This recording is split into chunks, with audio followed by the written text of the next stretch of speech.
Salut à toutes et à toutes. Avec le titre de la vidéo, vous vous doutez de ce que je vais parler. Eh bien, je vais parler du dernier épisode du combat entre Cynthia et Sasha, l'épisode 125 de Pokémon, bon, Journey, Pokémon série Les Aventures, Pokémon Sword and Shield, hein. En tout cas, c'est la dénomination qu'il y a sur YouTube ou quoi.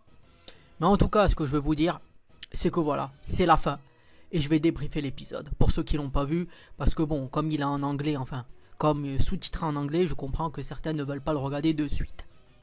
Alors hein, le combat commence hein, avec le Togekiss. Alors on nous met des extraits, voilà, des épisodes précédents. Et on nous met surtout le Togekiss Dynamax. Alors pour ceux qui connaissent pas le Togekiss Dynamax, eh bien c'est une plaie. Mais vous aurez quand même le temps, bon, dans l'épisode on vous explique un peu pourquoi c'est une plaie. Mais là je vais un peu vous expliquer. C'est que bon, il attaque avec Aeromax et il augmente sa vitesse. Et donc ça continue comme ça. Et donc voilà, comme il te speed, il te outclass, il est plus rapide que toi, et ben il te bousille tout simplement. Donc c'est vraiment une plaie en combat. Et donc bah, il se passe que au début, bah, tu as bien sûr Sasha qui décide de faire méga évoluer Lucario. Donc il le fait méga évoluer. Togekiss lance Aeromax, Dijet, et lui il lance Aura Sphère. Et bon, lui en fait il rentre dans le tourbillon, il lance son attaque. Mais Cynthia dit à son Togekiss d'avaler l'attaque. Donc il avale et ça lui fait aucun dégât. Bon en même temps, bon, tu te dis Aura Sphère c'est une attaque de type combat. Togekiss c'est un normal... Ah je sais plus si c'est normal fait. Bon normal fait ça veut dire que du coup c'est... Ou vol fait je sais... Si vol fait je crois. Donc vol fait une attaque combat c'est doublement pas efficace. Bon donc ça lui fait rien du tout. Et après ce qui se passe c'est que il décide de lancer piste au point. Alors quand il dit bullet punch je crois que c'est piste au point. Et bon comme c'est une attaque super efficace, bon il esquive l'attaque de Togekiss je crois. Il passe derrière lui ou elle, je sais pas le sexe du Togekiss. Et il le bourrine. Et ça a l'air de bien marcher. Donc après troisième coup. Et là il lance encore Aura Sphère. Mais j'ai bien aimé le côté parce que bon, on a vu, si vous avez vu, quand il y avait eu avec Amphinobi, ça fait le même, un peu le même effet. D'ailleurs, tellement que Amphinobi sans l'aura de Lucario, donc j'ai trouvé que c'était bien emmené. Il lance son Aura Sphère. Et là, le Dynamax s'arrête. Togekiss est par terre, mais à un moment donné, on voit que sa vitesse augmente encore. Donc, finalement, en fait, on s'est dit qu'il était KO, tu vois. Moi, je me suis dit, ah tiens, c'est KO. Et non, il n'est pas KO. Et donc là, un peu, on t'explique pourquoi. Bon, à un moment donné, elle explique, je sais plus si c'est Dandé ou Dantea qui dit ah mais tiens pourquoi ou alors les autres, je sais plus, mais en tout cas pourquoi il est si rapide que ça. Et en fait, il dit ah mais c'était ça avec le Dynamax, le fait qu'il ait lancé Aeromax, ça augmente sa vitesse, donc il est rapide et tout ça. Donc Lucario arrive pas à le toucher. Et à un moment donné, il lance encore piste au point. Et il arrive à finalement toucher Lucario et à le mettre KO. Enfin, à toucher, je veux dire, Togekiss et à mettre KO Togekiss. Donc là, bon, bien sûr, il reste un Pokémon à chacun. Donc là, on peut dire que c'est bon, le match-up est... Bon, en termes de type, il n'est pas équilibré, puisque Karchakroc, c'était type sol, donc il bousillerait normalement Lucario. Mais on te dit, voilà, Lucario, il a certes pris des dégâts par le Togekiss, hein, parce que tu vois qu'il a quand même pas mal morflé. Mais Karchakroc a aussi pris des coups par l'artichaut. Donc on te fait sentir que bon, les deux sont pas au meilleur de leur forme. Donc Cynthia elle prend Karchakroc, elle lui dit de lancer je sais plus qu'est-ce que c'est, je crois c'est Gemme Royale ou quoi, je verrai. Et bien sûr bon, Lucario il lance piste au point, il se dégage de tout ça. Et là tu vois, et là moi j'ai bien aimé la scène parce que tu as Cynthia qui fait un regard. Bon, il y a la musique, bien sûr, la musique badass qui se met, mais j'allais dire une expression à la Percupio, tu vois. Si vous n'avez pas joué à Arceus, bon, ça m'a fait penser à ça, c'est-à-dire que elle a vraiment pris le ton, elle était là, elle disait voilà le combat que j'attends depuis longtemps. En gros, j'ai eu que des nuls, à chaque fois on m'affronte presque, c'est ça, j'ai eu que des nuls, des combats ennuyants, et maintenant quand même j'ai du défi, et ça me fait plaisir, tu vois qu'elle est en jouissance, quoi. Et bon, après il y a un échange de coups standard, puisqu'en fait ça se finit vraiment après c'est du close combat quoi, parce que lui il lance Karchakroc lance Draco Griffe, Lucario il lance piste au point et tout ça. Donc en fait ça se finit ça vraiment c'est un échange de coups à la close combat, c'est à dire que ils esquivent pas les attaques. Bon, ils esquivent, mais le but c'est ils sont dans une zone délimitée, on va dire, ils restent au corps à corps, quoi. Et au moment où là, t'as Cynthia, elle dit de lui lancer une grosse attaque, donc il lance une grosse attaque. Le Lucario, il est projeté. Et là, bon, moi, je me suis dit, qu'est-ce qui va se passer? Et là, moi, j'ai bien aimé, parce que Sacha, il a lancé contre. Et là, c'était vraiment bien joué, parce que contre, si vous ne connaissez pas, c'est une attaque qui, moins vous avez de PV, et plus l'attaque est efficace.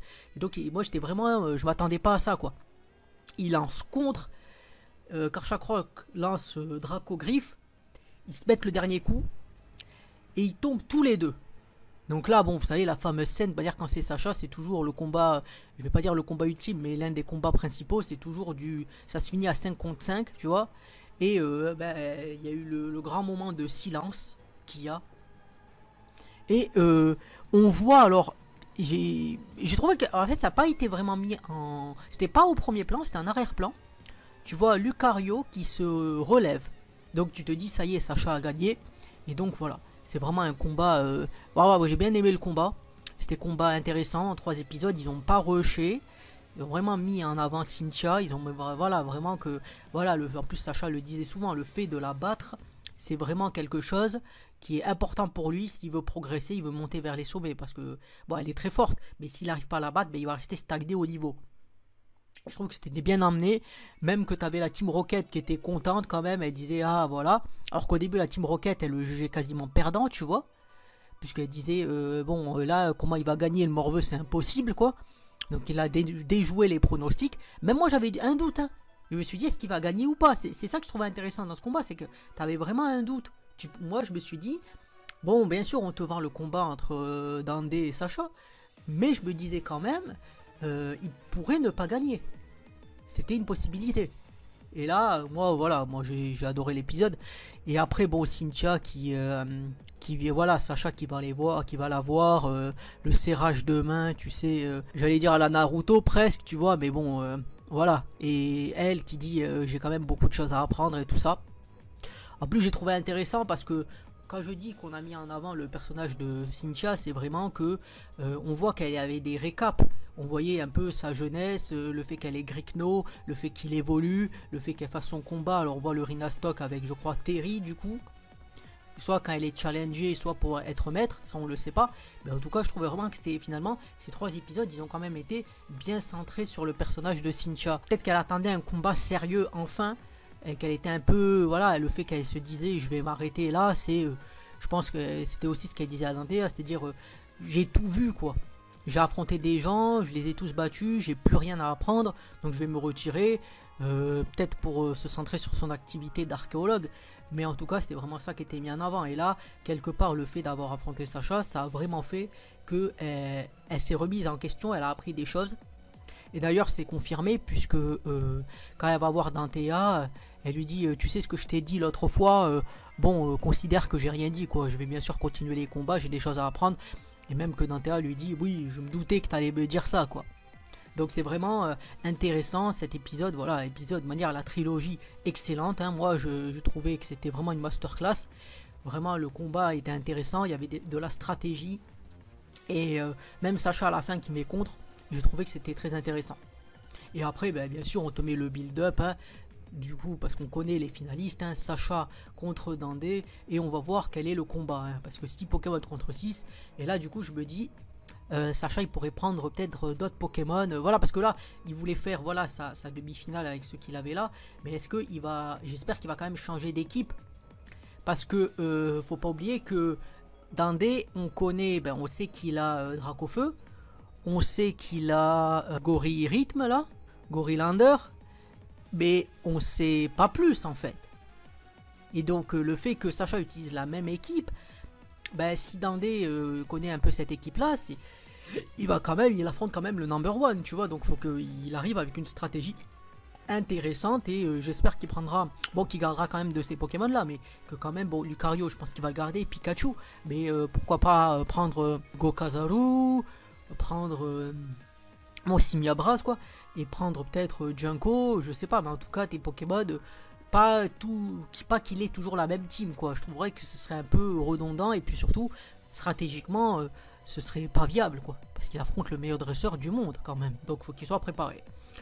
Donc voilà, je vais arrêter la vidéo ici, hein. J'ai bien aimé, comme j'ai dit, j'ai adoré cette trilogie, elle était prenante, elle était intéressante, on a mis en avant Cynthia, voilà, de toutes les manières, et aussi Sacha qui lui, on voyait qu'il était en stress face à elle, hein. Quand même, tu voyais qu'il en menait pas large, hein. Il était pas là avec... il était vraiment pensif, il devait penser à des stratégies et des choses comme ça, quoi. Et comme j'ai dit, voilà, j'espère que le combat avec Dandé sera une masterclass. Voilà, et vraiment c'est ce que j'espère, quoi. Donc, hein, fin de la vidéo. Comme je le dis et je le redirai, hein, si vous avez aimé, pensez à vous abonner, à liker, à commenter. Ça me fait plaisir, ça aide à faire grandir la chaîne, ça vous permet toujours de m'aider gratuitement à faire monter les vidéos qui soient intéressantes. Et ça me permet toujours de parler de sujets qui m'intéressent et d'aller justement au bout de la logique. C'était Moedra, je vous dis salut et à plus pour une prochaine vidéo.